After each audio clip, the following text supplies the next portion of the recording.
और अब रुक कर लेते हैं दो बड़ी खबरों का, जिस पर लगातार हमारी कवरेज जारी है। हम आपको लगातार अपडेट दे रहे हैं। देश के दो पूर्व मंत्रियों की मुश्किलें बढ़ गई हैं। लालू यादव के 22 ठिकानों पर और पी चिदम्बरम के घर पर छापे पड़े हैं। लालू यादव के ठिकानों पर आयकर विभाग का छापा है, तो पी चिदम्बरम के घर पर सीबीआई का छापा है। लालू यादव पर 1000 करोड़ की बेनामी संपत्ति के मामले में छापेमारी की गई है। वहीं पी चिदम्बरम के बेटे कार्ति चिदम्बरम पर आईएनएक्स मीडिया को एफआईपीबी से मंजूरी दिलाने और फायदा पहुंचाने का आरोप है। कार्ति चिदम्बरम और पी चिदम्बरम का घर एक ही है, इसलिए सीबीआई की टीम आज पी चिदम्बरम के घर पहुंची। तलाशी वहां पर जारी है। देश के 5 शहरों में पी चिदम्बरम के अलग अलग घर पर, दफ्तर पर छापेमारी चल रही है। वहीं लालू यादव के दिल्ली एनसीआर के कई ठिकानों पर इनकम टैक्स विभाग ने छापे मारे हैं।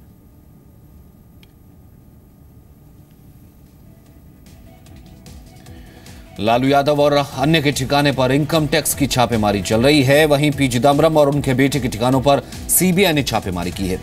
अब आपको बताते हैं कि दोनों नेताओं पर आरोप क्या क्या है। लालू यादव और अन्य पर 1000 करोड़ की बेनामी संपत्ति रखने का आरोप है। वहीं पी चिदम्बरम के मामले में उनके बेटे का नाम सीबीआई की एफआईआर में दर्ज है। लालू यादव और उनके परिवार पर चुनाव आयोग से बेनामी संपत्ति की जानकारी छिपाने का आरोप है। वहीं पी चिदम्बरम के बेटे पर एफआईपीबी मंजूरी से आईएनएक्स मीडिया को फायदा पहुंचाने का आरोप है। एफआईपीबी की मंजूरी के वक्त उनके पिता चिदम्बरम वित्त मंत्री थे। लालू यादव के बेटे बेटियों पर गलत तरीके से जमीन की खरीद फरोख्त का आरोप है। फर्जी कंपनियों के जरिए करोड़ों की जमीन कौड़ियों के भाव खरीदने का आरोप है। वहीं पी चिदम्बरम के बेटे कार्ति चिदम्बरम पर रिश्वत लेकर के आईएनएक्स मीडिया को फायदा पहुंचाने का आरोप है।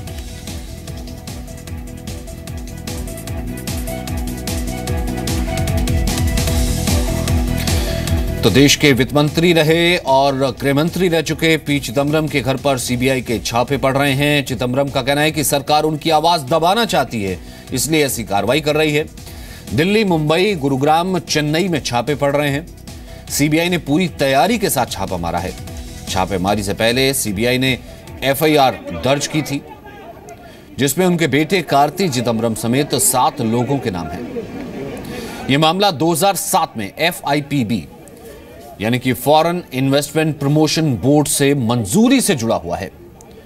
उस वक्त पी चिदम्बरम वित्त मंत्री थे और इस मंजूरी से पीटर मुखर्जी और इंद्रानी मुखर्जी के आईएनएक्स मीडिया को फायदा पहुंचाने का आरोप है।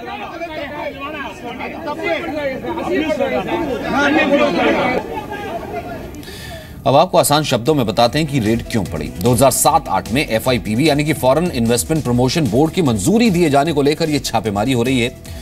2007-8 में पी चिदम्बरम देश के वित्त मंत्री थे। उन्होंने वित्त मंत्री रहते आईएनएक्स मीडिया को एफआईपीबी का क्लियरेंस दिया था। आईएनएक्स मीडिया पीटर और इंद्रानी मुखर्जी की कंपनी थी। विदेशी निवेश के लिए एफआईपीबी की मंजूरी जरूरी थी।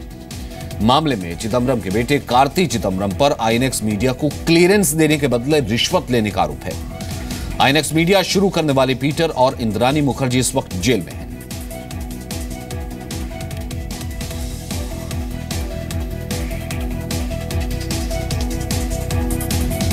रेवती इस वक्त चेन्नई से हमारे साथ मौजूद है। रेवती, भले यहां पर दिल्ली में भी कोशिश हो रही हो कांग्रेस आला कमान की तरफ से और चिदम्बरम भी कह रहे हो कि सरकार के खिलाफ आवाज उनकी थी, दबाने की कोशिश है, लेकिन पुराना मामला है और इसके तार लगातार जुड़े हुए हैं। सीबीआई ने पूरी तैयारी के साथ जो है ये रेड की है।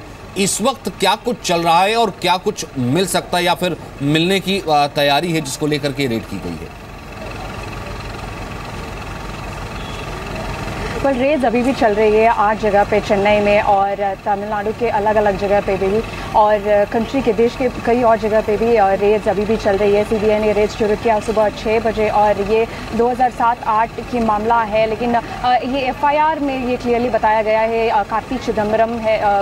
एफआईआर कार्ति चिदम्बरम की अगेंस्ट है, वो 3rd अक्यूज्ड है इस केस में और इसका वो एफआईआर में ये कहना है कि कार्ति चिदम्बरम ने उस वक्त किसी गवर्नमेंट ऑफिशियल्स को इन्फ्लुएंस किया इस एफआईपीबी क्लियरेंस को इशू करने के लिए। यही एफआईआर का जो डिटेल्स अभी मिला है डिटेल्स है अभी, और इसके खिलाफ चिदम्बरम और कार्ति चिदम्बरम के खिलाफ अभी क्या सॉलिड एविडेंस है सीबीआई के पास, ये अभी तक में इसका जानकारी नहीं है। बस हम ये जानते हैं कि रेड्स अभी भी कंटिन्यू हो रही है इस कई जगह पे, और जैसे पी चिदम्बरम ने कहा कि सरकार टारगेट कर रही है दोनों को, ऐसे ही कार्ति चिदम्बरम ने भी थोड़ी देर पहले बाहर आके मीडिया से बात की। उसने भी कहा कि सरकार चिदम्बरम और कार्ति चिदम्बरम को टारगेट कर रहे हैं और वो इनोसेंट है, और सभी रेड्स के बाद वो एक डिटेल स्टेटमेंट भी देंगे।